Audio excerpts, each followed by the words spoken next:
Well, hello, it's Bobby Burrows here, and I'm doing a little segment here. This was the famous movie Jaws about the great white shark.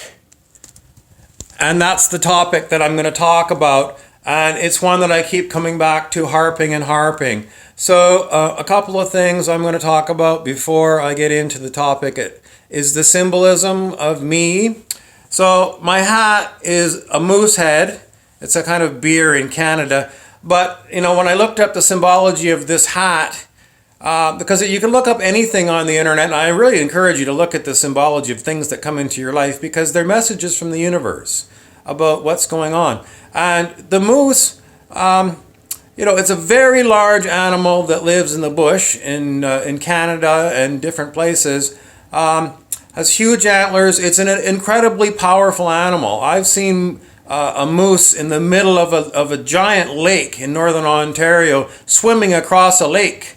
A huge lake in the middle of nowhere, and just the head sticking up out of the water. And then I watched the moose all the way swim to the other far side of the shore. And, it came out of the water, and it kept getting bigger and bigger and bigger. And then you realize, oh my God, that's a huge animal. And then, for me to go and walk through the bush in northern Ontario, it's very difficult to travel through bush because it's not just big trees, it's more little scrubby trees, and they grow very close together. So it's almost like fencing. But for a moose, it's nothing. It's nothing for a moose to go through something that would just stop me in my tracks. A moose is so strong and powerful, it just blazes right through there. It's an incredibly strong animal. Moose suffer terribly from the insect pests of the forest. Then there are so many insect pests, and it'll drive them nuts. They'll go out onto the middle of the highways to get away from the insects, and sometimes there's collisions between cars and moose. Moose also come out onto the highways in the wintertime because they like to get some salt. When we put salt down on the highways to keep them ice-free, the moose come out, and the deer and other animals, and they'll come and they'll use the salt as a source of salt. Okay, so the other thing I'm doing here is I've got my Vans off the wall. That's the other part about the moose. If you look up the symbology of the moose, the word that stuck in my head, it said it's eccentric. So, off the wall and an eccentric moose. And that's what I'm playing right now. I'm being a bit of a moose totem pole for you, for people that are maybe wondering about why I'm doing this. Because I am off the wall. And, I'm not your average everyday Joe, but I am. But I'm talking to you from the perspective of somebody who's been, through the school of hard knocks for an awfully long time and is really, really, really asking for change. And so that's why I do these videos. It's not so that we have the status quo. And, I want to talk a lot about why it is that we have so many problems in our world and in our society. Why is it? And, the one that just sticks out in my craw all the time is, what I call it capitalism, but it is more, it's the elite.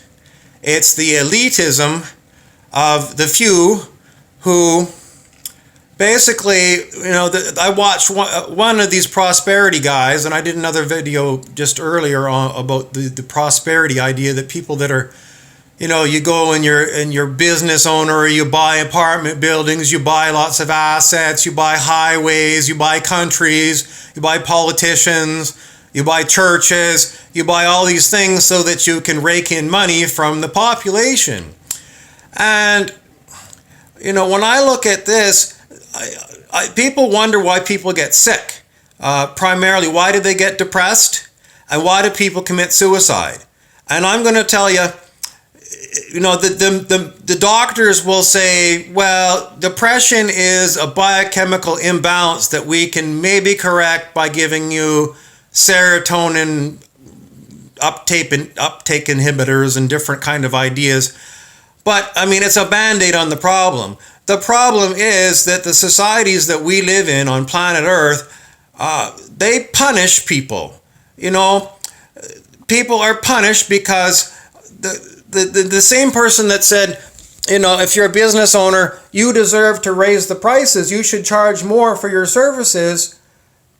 Well, the people that buy those services, their wages aren't going up.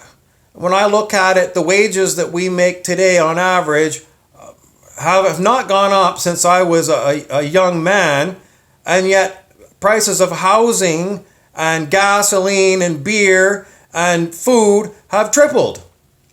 And this is that idea that the elite just keep raking in more and more money, turning the screws on the little people. So this is why people get terribly depressed. When I was young, I was fortunate that only one of my parents had to work in order to support the household. So my mom was a mom that was at a home mom for me and my siblings.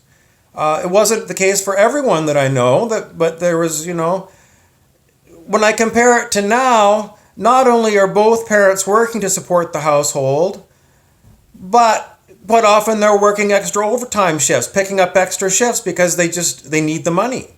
So our society is really suffering. The children suffer, and the people that are working, the parents, are suffering because they're working way too hard and not having enough free time for the kids and for themselves. And when people look at the costs of housing and trying to, you have to buy, at least in my city, you have to have a vehicle to get around. Otherwise, you're spending 2.5 hours to get one part of town to another on the public bus system. It's a day after day ordeal that people deal with, and this is what brings on the depression. It's the feeling like society is not changing for the better, things are not looking better, and maybe people will call me a pessimist, but when I look at it, when I'm working, and I'm not working for minimum wage, but I'm not working for a super good wage, I cannot afford a house where I live. I cannot afford it. And even if, when I look at buying or renting an apartment, it's a stretch for me to even live on my own. So I'm looking at having to have other people to help contribute to just having an apartment. This is insanity. I want to call it criminal because I think it is criminal. It is the people that are continually shilling for capitalism and for the way to cure everyone's ills is to get everybody to starting their own business. I don't see it this way. I don't see it this way because not everyone is that kind of a mind. A lot of people are not that way. And, for whatever reason, we're not all put on the planet with the same kind of abilities. We're all given different abilities, and we're supposed to work together as communities. And, being the person that's been through it all, I know that I have personally gone through depressions. And the depressions come about because fear of economic collapse, my own personal economic collapse. And I would say that is probably the number one reason for anybody that you see having problems with substance abuse. It's because there's no hope. There's no hope. And, I see people that try and dig themselves out.